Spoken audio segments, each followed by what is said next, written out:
Hey, how's it going? Today we're going to be talking about disrupting yourself. So if you want to learn more about that, stick around. So we we are creatures of habit. We get stuck in our own, little circles, and we tend to stay there, especially the older we get. We don't really tend to try new things.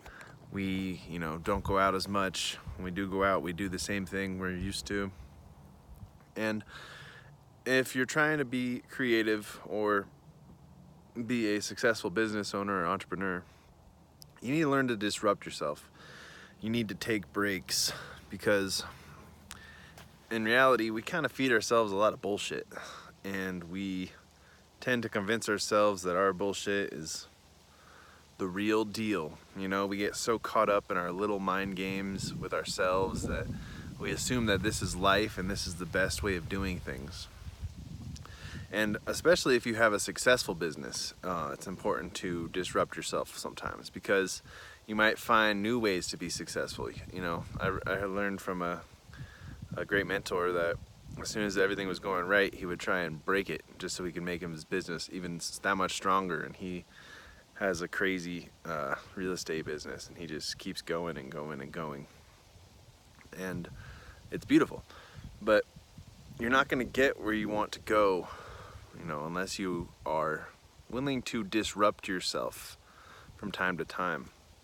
I think meditation is also a form of disruption, from the outside world. So it's good to take a break from your own bullshit and from the work routine. It's good to have a good schedule, but if you do too much of something, too much is always a bad thing, basically. So it's important in the beginning to be very disciplined and to be very organized with what you're doing. But if you do the same thing for years and years and years, or even months and months or weeks and weeks, it's important to take time to disrupt your schedule, to break the habit, because as much as it is good to be organized, we're creatures of habit, and we get trapped in those loops. That's where addiction comes from. That's where our work tends to consume our lives. But it's not just about like a balance type of deal. It's really about opening your mind so that whenever you do something new, you have new experiences, you can come back to your same routine and your same work with a different point of view on the process, on the work.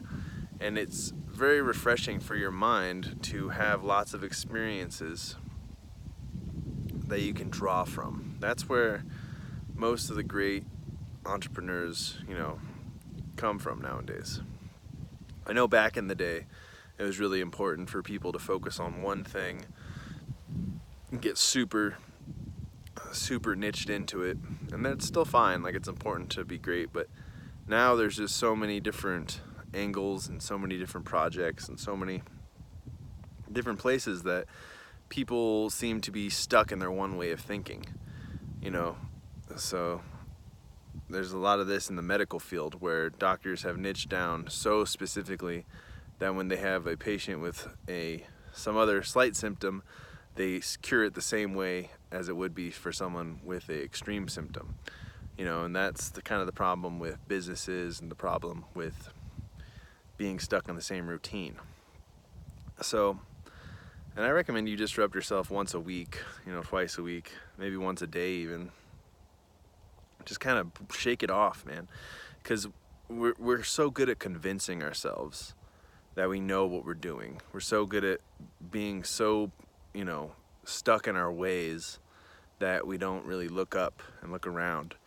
And there's usually lots of opportunities even in our backyard where, we're so focused on doing things digitally that we forget just to try and talk to people in person or go places, or we get so stuck in a gym routine that we wind up never doing leg day. It's things like that are what we're trying to break away from. So, and especially if you work all the time or if you have to be creative all the time, you really need to, disrupt yourself, and you have to take a break, and you have to do more work for yourself, or really you have to just do things that are out of the box. You got to get out of your town. You got to eat some weird food, try a different drink. It's all about the spice of life. And when you disrupt yourself and you allow yourself sometimes to go with other people to things that they like, you learn relationships, and you learn that what other people are interested in, and it can really open doors that were closed to you beforehand, or opportunities, hopefully. But there's just so much power in being disruptive. The other thing is, like in marketing, right? If we all listen to the one guru and he's telling everybody to do this thing, but then it doesn't work, but people still are trying to do that and are losing money, you have to disrupt your marketing process sometimes. You got to try something new, something out of the box. You got to look at it from a different angle, and you got to just try it that way. And if it fails, it fails. You got to be okay with failure, but it's important that if you just keep doing the same thing over and over, it's good to have a good pipeline, but as soon as it's really working, you should try and break it, and then you should try and disrupt it, and then bring it back together and make it stronger so that it can't get disrupted by someone else in the future. That's another thing. If you just stay in your little circle and you have a hard time with change, inevitably the universe is going to change, the world's going to change, something's going to change around you, and you're not going to know how to adapt to it. But if you disrupt yourself all the time, if you find new streams of income, just on a whim, or not even on a whim, but if you just find new opportunities, new things that you haven't done before, and you try them out frequently, when something does happen, when the market changes, or the way that you've been marketing your business stops working, you'll have other opportunities, you'll have other options, or your creative process will have a new way to go. So it's just important to disrupt the day-to-day nonsense. We get so packed into our tiny boxes that we forget that there's a whole world out there that we could be exploring and enjoying, and going to town with. So I challenge you to disrupt your schedule.